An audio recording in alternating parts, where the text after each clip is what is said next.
भारत के लिए चीन ने एक और खतरा पैदा कर दिया है, लेकिन हिंदू संगठन तालियां बजाएंगे सिर्फ मुसलमानों को मारो, मुसलमानों का बाइकॉट करो, हलाल खाना बंद करो, गू पेशाब खाओ। कमाल की बात तो यही है, लाल आंख दिखाएंगा, सब गधे के उसमें चला गया है। अब आप देखिए, ये रिपोर्ट देखिए मेरे दोस्तों, चाइना ने पाकिस्तान और श्रीलंका में पहले से ही पोर्ट बनाया हुआ है, अपनी मौजूदगी दर्ज की हुई है। अब भारत का बॉर्डर मिलता है म्यांमार से, बर्मा से। अब बर्मा के अंदर वो चोरी चोरी चुपके चुपके तेज़ी से अपना पोर्ट बना रहा था। अब इस दौरान जब वहाँ पर पूरा जंग का माहौल है, भारत के अंदर म्यांमार से लगभग 500 म्यांमार के सैनिक और आम लोग भी घुस आए। ऐसे खतरनाक माहौल में म्यांमार में उसने अपना पोर्ट तेजी से बनाना शुरू कर दिया है। एक बल्ले सारा लाएंगे, हमारा रहते हुए कोई भी मार में हो जाता। देखिए, ये नव भारत टाइम्स की रिपोर्ट है मेरे दोस्तों। जरा इस निचले पैराग्राफ को, सिर्फ एक पैराग्राफ को आपके सामने वर्ड टू वर्ड पढ़कर बताऊंगा। नव भारत टाइम्स, भारत का अखबार, मोदी जी का अखबार है। चीन से यह खतरा, वर्तमान में एकमात्र पनडुब्बी लॉन्च मिसाइल K-15 है, जिसकी रेंज 700 किलोमीटर है। बंगाल की खाड़ी के एक छोटे से हिस्से से यह चीन टारगेट कर सकता है। यही कारण है कि म्यांमार में चीन का बंदरगाह एक टेंशन देने वाली बात है। इसके अलावा यह बंदरगाह अब्दुल कलाम द्वीप के पास है, जिसका इस्तेमाल DRDO की ओर से मिसाइल परीक्षण के लिए किया जाता है। मतलब जहां टेस्ट होता है, जिन्हें परमाणु युद्ध की स्थिति में चीन को टारगेट करने के लिए बनाया गया है। आप समझ रहे हैं, ये नव भारत टाइम्स की रिपोर्ट है, किसी मेरे और आपके घर की रिपोर्ट नहीं है। यानी अगर म्यांमार में वो अपना द्वीप, अपना पोर्ट बना लेता है चाइना, तो भारत का अब्दुल कलाम जो पोर्ट है, जहां से भारत अपनी खतरनाक मिसाइलों का टेस्ट करता है, वो चाइना के बिल्कुल रेंज में आ जाएगा। अब ये भारत के लिए बड़ा खतरा है और भारत सरकार इस बात से अनजान नहीं है। लेकिन करेंगे क्या मोदी सरकार? हाँ, मुल्लों को मारेंगे, हिजाब बैन करवाएंगे, अपने हिंदू बलात्कारियों को बचाएंगे, उनको माला पहनाएंगे। लेकिन मुसलमान हो तो भारत के मुसलमानों को मारेंगे, जेल में डालेंगे, उनकी गिरफ्तारी करेंगे, NSA उन पर लगेगा।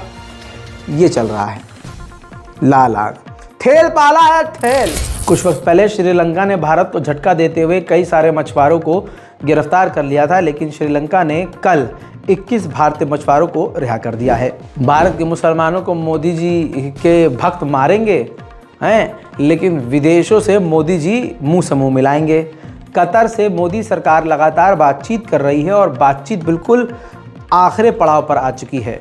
बातचीत ये है कि 2028 तक Bharat liquefied natural gas LNG जो है वो कतर से खरीदने की चाहत रखता है।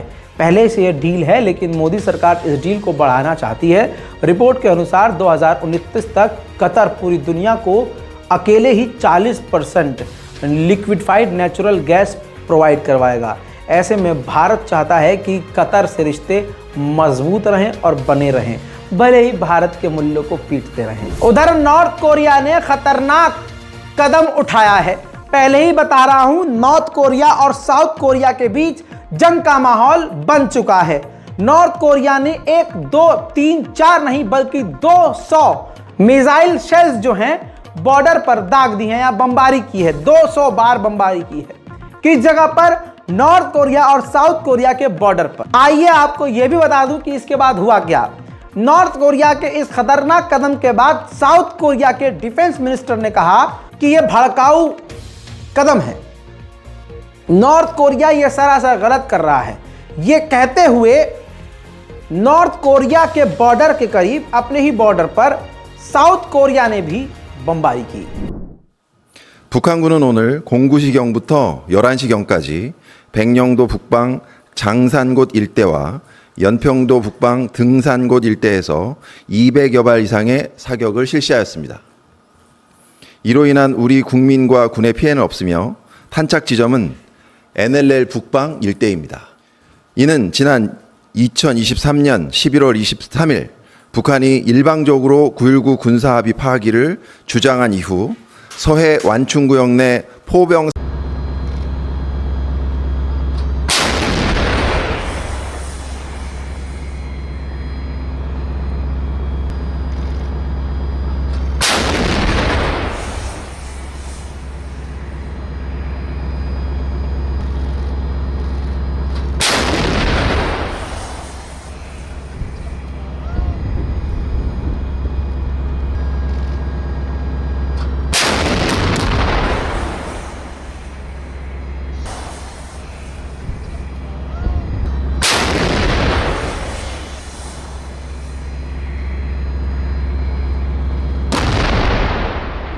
मेरे दोस्तों, इसके बाद ताज़ा तस्वीरों में ये देखिए, किम जोंग उंग जो हैं वो अपनी बेटी के साथ मिसाइल फैक्ट्री में पहुंचे, जहां पर खतरनाक और खौफनाक लंबी चौड़ी मिसाइलें थीं और वहां जाकर उन्होंने अपने वैज्ञानिकों से कहा कि हमें और मिसाइलें बनानी चाहिए और ज़्यादा से ज़्यादा मिसाइल लॉन्चर बनाओ। अल्लाह की मार इसे कहते हैं। अमेरिका का परमाणु बॉम्बर B-1B बॉम्बर, जी हाँ मॉडल है B-1B बॉम्बर, अमेरिका के साउथ डकोटा एयरपोर्ट पर लैंड कर रहा था। लैंड करते में न जाने क्या हुआ, वो क्रैश हो गया। पूरा जो जहाज़ है वो बर्बाद हो गया है, लेकिन जो क्रू मेंबर है उन्होंने अपने आप को इजेक्ट कर लिया तो वो बच गए। लेकिन एक मोटा नुकसान अमेरिका को हो गया है। कोई दुनिया में शरीफ नहीं है, सब एक से बढ़कर हैं एक से बढ़कर एक है। ईरान भी खेल गया चाइना के साथ। ईरान जब बुरे से बुरे वक्त में था तो उसका कोई साथ नहीं दे रहा था। एक बड़ा देश चाइना उसके साथ आया, चाइना को उसका पूरा फायदा हुआ। फिलहाल इस दौर में सबसे ज़्यादा चाइना को अपना ईंधन गैस तेल दे रहा था ईरान, और कम से कम दामों में। लेकिन अब जब पूरी तरह से चैन बन गई, पूरा वो साइकिल बन गया और चाइना और ईरान करीब आ गए, तो भाई ईरान खेल गया। ईरान ने चाइना से कह दिया कि भाई साहब अब बस, अब पैसा बढ़ाओ, बहुत सस्ते में दे दिया हमने आपको डीजल पेट्रोल, अब भाई हमें चाहिए पूरी इज्जत, पूरा पैसा। हद ये हो गई कि ईरान ने अपने तेल और गैस का एक्सपोर्ट चाइना के लिए रोक दिया है। ईरान के राष्ट्रपति ने कहा कि जो हमारे देश में आतंकी हमला हुआ, इसका बदला हम ज़रूर लेंगे। समय, दिन और जगह ईरान की मिलिट्री और ईरान की फोर्स तय करेगी। उधर मेरे दोस्तों, ईरान के इंटेलिजेंस ने ये तस्वीर जारी की है। ये आत्मघाती हमलावर थे जिन्होंने ईरान पर हमला किया, सुसाइड अटैक किया। इसके बाद ईरान ने कहा कि इन लोगों का ताल्लुक तुर्कमेनिस्तान से था। अब अमेरिका की इंटेलिजेंस की भी सुन लीजिए। अगली रिपोर्ट है अमेरिका की। अमेरिका की इंटेलिजेंस ने दावा किया कि ये भले ही तुर्कमेनिस्तान के थे, लेकिन इनका ताल्लुक अफ़गानिस्तान की ISIS ऑर्गेनाइजेशन से था। पाकिस्तान में चुनाव करीब थे और आपको बता दूं कि पार्लियामेंट में एक बिल पास हुआ, जिस बिल में कहा गया कि अभी ठंड बहुत ज़्यादा है, इस चुनाव को फरवरी तक के लिए पोस्टपोन कर दिया जाए। तो बिल पास हो गया है।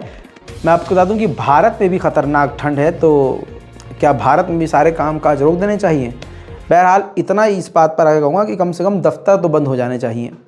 अब इस बात पर मेरे ऑफिस के लोग लग जाएंगे, भाई आप हमारी छुट्टी जो देते नहीं यार, इनकी छुट्टी नहीं करूँगा वरना आपको खबर नहीं मिलेगी। है, आगे बढ़ते हैं। हमारे पड़ोसी देश बांग्लादेश में भी बड़ा ख़तरनाक माहौल है।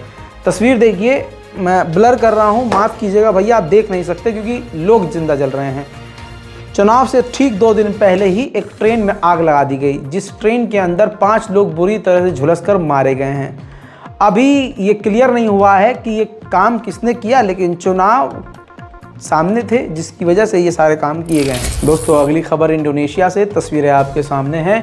एक्सक्लूसिव तस्वीर में आप देख रहे हैं कि ट्रेन हादसा हुआ है। इंडोनेशिया में 2 ट्रेन आमने सामने से टकरा गई, जिसमें कहा जा रहा है 2 लोगों की मौत हो गई और दर्जनों बुरी तरह से घायल हैं। wartawan masih menunggu. Yang disaksikan di layar televisi upaya yang saat ini tengah.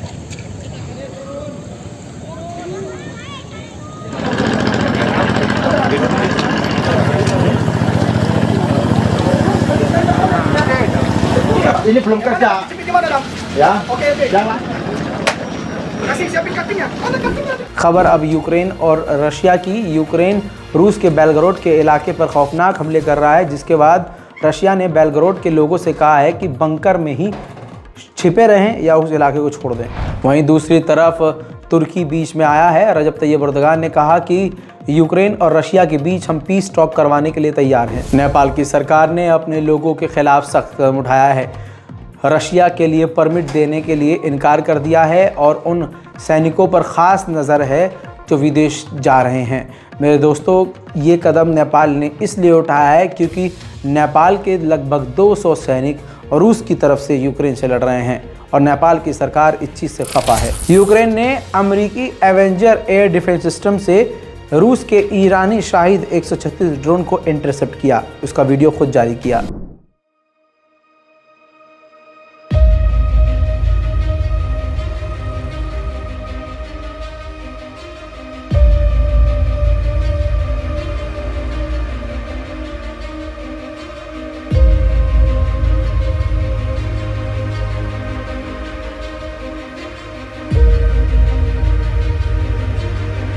मेरे दोस्तों, 2 साल की इस ख़तरनाक और लंबी जंग के बाद अमेरिका ने यूक्रेन के मुंह पर थूकते हुए बड़ी ही मोहब्बत से कह दिया है कि जिस तरह से 2022 और 23 में हमने यूक्रेन को पैसों और हथियारों की मदद दी बड़े लेवल पर, अब हम 2024 में इस तरह की मदद, उस तरह की बड़ी बड़ी मदद यूक्रेन की नहीं कर सकते, क्योंकि हम चाहते हैं कि यूक्रेन अपने आप इस जंग को आगे बढ़ाए, अपने आप इस जंग से निपटे और अपनी मिलिट्री पावर और हथियारों के कारखाने बनाए। मेरे दोस्तों, ये थी अंतर्राष्ट्रीय रिपोर्ट। उम्मीद करता हूँ एक छोटी सी वीडियो में दुनिया की तमाम बड़ी खबरें आसान ज़बान में जानकर आपको अच्छा लगा होगा। नीचे कमेंट ज़रूर कीजिएगा, अपनी राय कमेंट सेक्शन में ज़रूर लिखिए। मैं आपके तमाम सभी कमेंट पढ़ता हूं, भले ही मैं सबको रिप्लाई ना कर सकूं, जाहिर सी बात है सबको रिप्लाई देना काफ़ी मुश्किल होता है। बस उम्मीद करता हूं कि आप कमेंट करेंगे, इस रिपोर्ट को शेयर करेंगे और अपनी दुआओं में मुझे याद रखेंगे। जय हिंद।